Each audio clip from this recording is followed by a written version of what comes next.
Ito yung klase ng recipe na hindi mo aakalaing masarap pala. Dahil simple lang yung mga ingredients at madali lang lutuin. At medyo pasok sa budget mo. Tara, simulan na natin lutuin.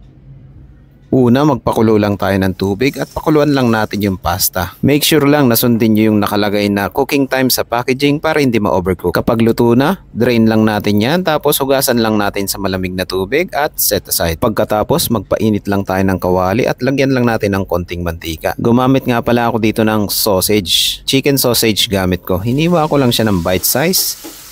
Gisa-gisahin lang natin yan hanggang sa magkaroon ng browning at set aside lang natin.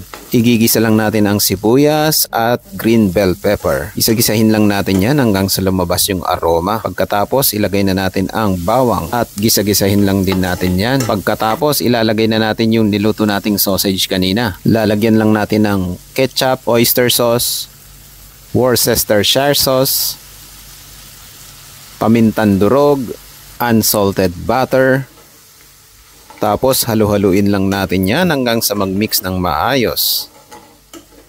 Lagyan din natin ng konting asin, pasta water, at halu-haluin lang natin yan hanggang sa matanggal yung mga tutong-tutong sa ilalim. Yan ang magpapasarap dyan. Make sure lang na ma-scrape natin ng maayos yan para hindi siya masunog. Pagkatapos, ilagay na natin yung pinakuluan nating pasta. At halu-haluin lang natin yan hanggang sa kumapit yung sauce dun sa pasta. Ayan o, tignan nyo naman kung gaano kadaling lutuin yan. At simple lang yung mga ingredients at di ganong kamahalan. Kaya nagulat ako sa sarap ng recipe na to. Taman-tama to kung nagtitipid ka sa birthday mo or ngayong Kapaskuhan. Kaya ano pang hinihintay mo? Lutuin mo na ang simple at masarap na recipe na to. Yun lang, maraming salamat. See you in my next cooking trip ko.